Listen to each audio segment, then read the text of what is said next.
Olá! A nossa espiritualidade e a nossa vida andam de mãos dadas ou são duas coisas separadas? A nossa espiritualidade se reflete na vida? A nossa vida dá testemunho da nossa espiritualidade? Vamos refletir um pouco hoje com a carta do Papa, lembrando que não se trata aqui de uma explicação da carta, nem de uma aula, nem de uma tiragem, apenas de pontos de reflexão. A primeira coisa é que o Papa ele fala da espiritualidade, meio óbvio. Mas a figura do Papa no tarô, não estou falando do Papa de carne e osso que está no Vaticano, a figura do Papa no tarô vai falar da nossa espiritualidade, mas no ponto de vista mais institucional. Aquilo que aparece para os outros são os ritos, são as frequentações, são os gestos. Então, isso que aparece diante dos outros. A primeira coisa que o Papa pergunta é: você diz que segue uma religião, mas você segue os preceitos dessa religião? Primeiro ponto. Outro ponto importante é que o Papa tem o título de Pontífice. Pontífice é o fazedor de pontes, aquele que constrói pontes, e ele mesmo é a ponte entre a terra e o céu, entre o céu e a terra. E então ele pode perguntar: como está a nossa ponte espiritual? É uma ponte de pedra sólida ou é uma ponte de compensado que vai desmanchar na primeira chuvinha? Obviamente que essa ideia da ponte é uma alegoria. Não existe um aqui separado de um lá espiritual. A ideia do Papa, essa ponte, é a união. É a minha vida aqui com o espiritual, é a ascensão da vida e a encarnação do espiritual. É tudo junto. Então não dá para ser duas coisas separadas. E isso ele está questionando. Como é que está a nossa ligação entre esses dois âmbitos da nossa vida? O outro ponto é que o Papa, enquanto a figura do Papa, tá bom? Arquetípica, ele é modelo para os fiéis. E você pode dizer: eu não quero ser modelo para ninguém. E eu concordo, a gente não tem que querer ser modelo para os outros. Mas as pessoas olham para a gente, as pessoas às vezes se espelham na gente.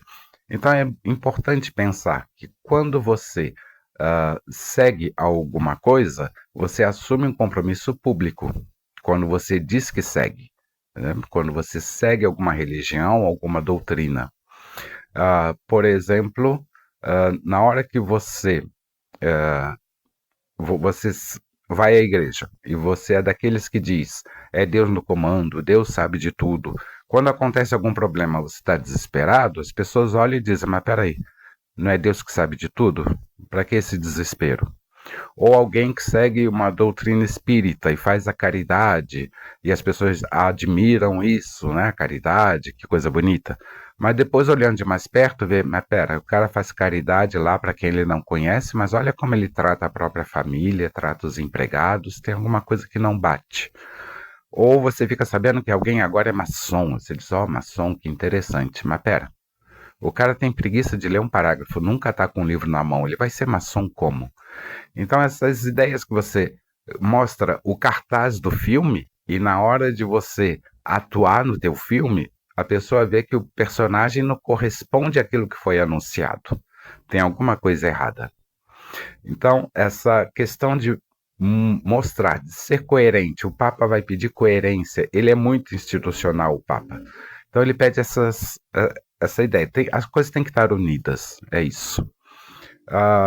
Quando você segue alguma coisa e você faz tudo certinho, as pessoas ou não falam nada ou dizem: ah, legal, legal, pessoa evoluída.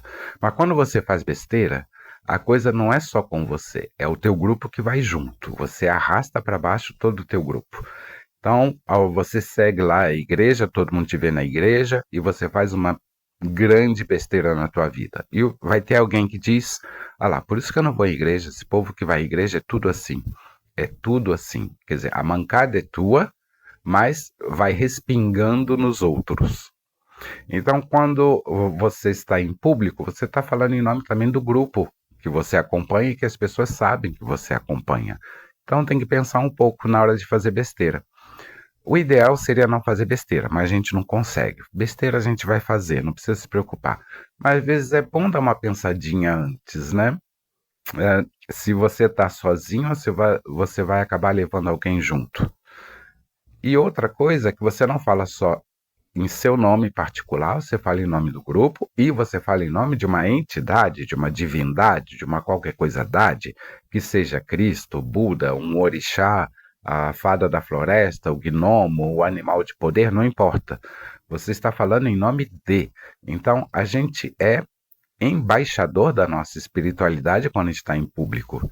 A gente não está falando no nosso nome, a gente está prestando ali um testemunho que está implicando o nome de alguma entidade que autorizou a gente a usar esse nome. E aí o que acontece? Na hora que chega lá, a gente tiver que atravessar a ponte, né, e chega lá, tem que ir lá, aqui, não tem lá nem aqui, tudo a mesma coisa, mas são duas coisas. Você entendeu? Na hora de atravessar a ponte, a sua entidade, o seu preto velho, o seu cigano, o seu animal de poder, o seu anjo da guarda, o seu Cristo, o seu Buda, quem quer que seja, vai estar lá te esperando. Bracinho cruzado, batendo pezinho, dizendo: escuta, foi isso que você falou de mim para os outros? Foi assim que você me representou? Eu te emprestei o meu nome e foi isso que você fez na frente dos outros? Essa imagem que você passou de mim lá embaixo? Tá, chega aqui um instantinho que eu quero trocar duas palavrinhas com você. Então, o Papa hoje ele vem questionar esse lado mais institucional e aparente da nossa espiritualidade. Primeiro, a coerência entre a fé que a gente professa e as ações que a gente faz, a gente segue os preceitos.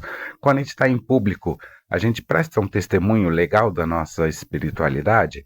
E quando eu falo em nome, em público, quando eu estou sempre carregando o nome de uma entidade comigo, será que eu dou um bom testemunho dessa espiritualidade ou eu vou ter que prestar contas depois? Dessa entidade, perdão. E eu vou ter que prestar contas depois. Várias questões que a Carta do Papa coloca para a gente hoje.